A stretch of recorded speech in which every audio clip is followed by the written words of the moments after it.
The sun's rays pierced through the water, creating a whimsical play of light on the surface of Howe Sound. Mark Anderson, diving into the cool waters off the coast of British Columbia, had no idea that this ordinary September day would change his life forever. With over 10 years of diving experience, hundreds of dives, and thousands of underwater photos, nothing could have prepared him for the encounter that awaited. The visibility that day was exceptional, around 30 meters. The water, though cool at just 12 degrees Celsius, was remarkably clear. Mark swam leisurely among the kelp forests, pointing his camera at bright sea stars scattered across the rocky bottom. His attention was drawn to a small group of sea cucumbers, and he decided to take some close-up shots. It was at that moment he felt it, an almost imperceptible change in the water's movement. Something large was nearby. Mark turned slowly, expecting to see a curious seal or perhaps a small orca, common visitors to these waters. But what he saw left him frozen in amazement. A young humpback whale, no more than 4 meters long, was swimming just a few meters away. Its movements were strange. Unlike the usual behavior of these majestic creatures, the calf moved in jerky motions, constantly glancing at the diver as if checking to see if he was watching. Its small eyes, unusually expressive for such a massive creature, seemed to radiate both concern and a plea for help. Mark held his breath and turned on his camera. Such a close interaction with a wild whale calf was incredible, but the animal seemed entirely uninterested in being filmed. It swam closer, almost brushing against Mark with its massive fin, then darted away, describing a wide arc before returning. This pattern repeated several times, and it became increasingly clear. The whale was trying to communicate something to the diver. After the 5th or 6th maneuver, the calf abruptly changed direction and swam purposefully away. After covering about 20 meters, it stopped and turned, as if to check whether the diver was following. Mark hesitated. Following a wild animal into open waters could be dangerous, but something about the calf's behavior, its urgency, almost desperation, compelled him to act. Checking his gauge and compass, Mark began to follow his unusual guide. They swam northeast, moving farther from the shore. The depth increased, and the sunlight grew dimmer. Every 30 to 40 meters, the calf would stop, giving Mark time to catch up and ensure he was still following. After covering more than 500 meters, they reached a small underwater valley. Here, at a shallow depth, Mark saw something that made his blood run cold. A massive adult humpback whale, at least 14 meters long, hung almost motionless in the water. Its body was covered with something that, from a distance, looked like a strange gray mass. As Mark approached, he realized it was barnacles, but not the usual small colonies of these crustaceans, often seen on whales. This was a thick, solid layer, in some places several centimeters thick. They covered almost the entire body, leaving only small areas around the eyes and blowhole free. The calf swam to the large whale, presumably its mother, and began gently nudging her, as if trying to make her move. But the whale only weakly flicked its tail fin. Even through the water, Mark could see how labored and uneven her breathing was.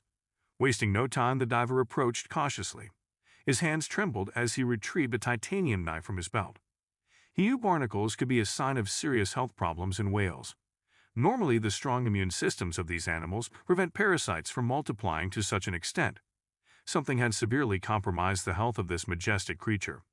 Carefully approaching the whale's body, Mark began removing the largest clusters of barnacles. The work was painstaking and difficult. He had to be gentle enough not to injure the whale's skin, but still apply significant effort to dislodge the firmly attached parasites. The calf stayed close by, constantly circling and occasionally emitting low sounds that echoed through the water. The mother whale barely moved, occasionally blinking her enormous eye, when Mark came into her field of vision. After half an hour of painstaking work, the diver had managed to clear an area about the size of a dining table. But it was just a drop in the ocean. The barnacles covered almost the entire massive body of the whale. It became clear that he couldn't handle this alone.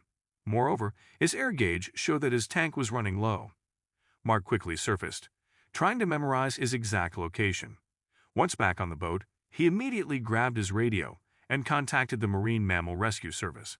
His voice shook with urgency as he described the situation to the dispatcher. "This is Mark Anderson, certified diver. I'm about a mile northeast of the entrance to Howe Sound. I've found an adult humpback whale in critical condition. Its body is almost entirely covered in barnacles, and it is nearly immobile.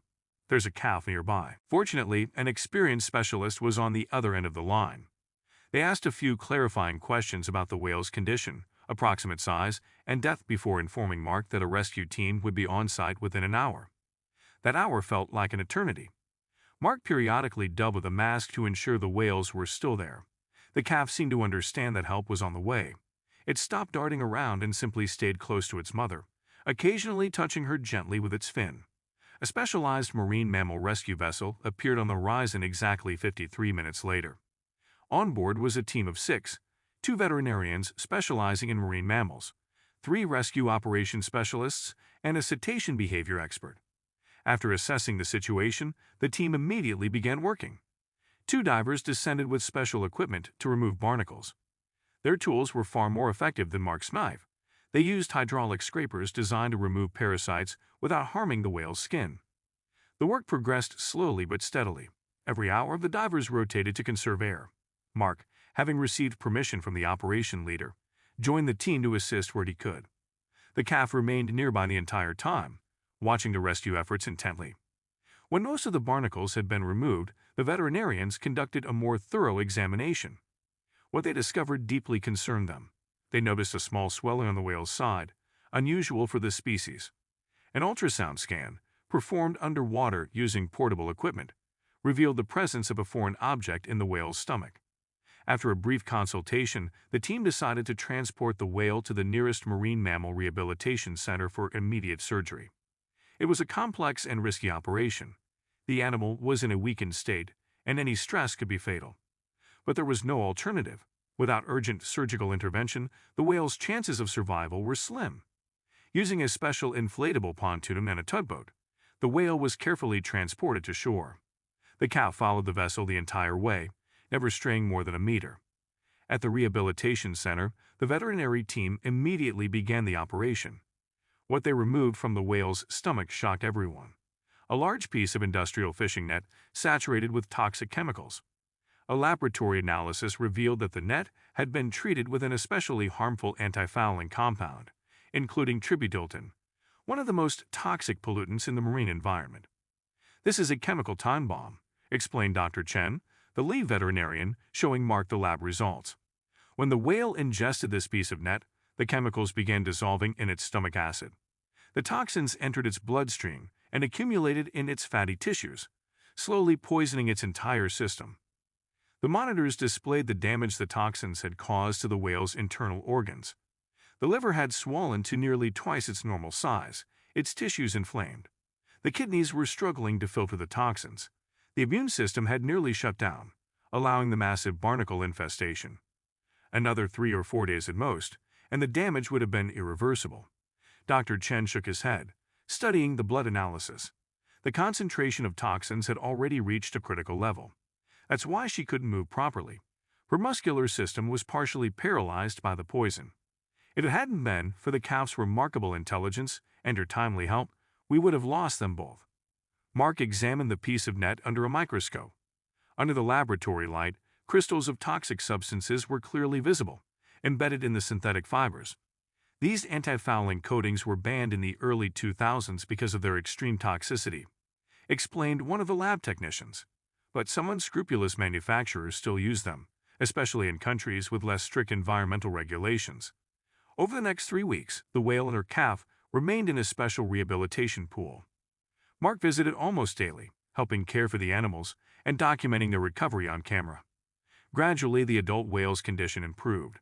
Her wounds healed, blood tests showed a reduction in toxin levels, and her appetite returned. The calf stayed close to his mother the entire time. The center's staff marveled at his loyalty and intelligence. If it weren't for his persistence in seeking help, we would never have known his mother was in trouble, they said. In mid-October, when all the indicators had normalized, the decision was made to release the whales back into the ocean. The day was remarkably clear and warm. Dozens of people gathered on the shore to witness the touching event. Mark was on one of the escort boats, continuing to film. When the gates of the rehabilitation pool opened, the whales didn't immediately head for the exit. They swam near the entrance for several minutes, as if getting used to the idea of freedom.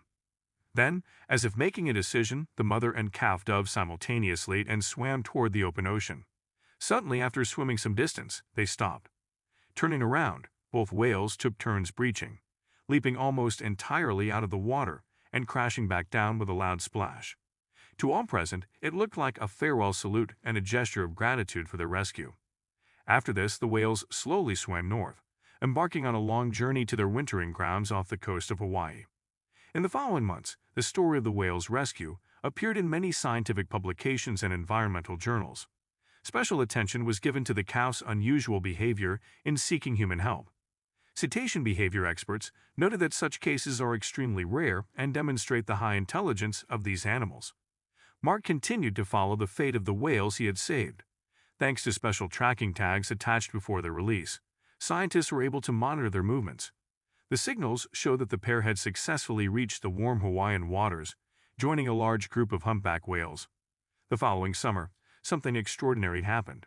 Mark, who now regularly dove in the same area, hoping to encounter his old friends, spotted familiar spouts on the water's surface.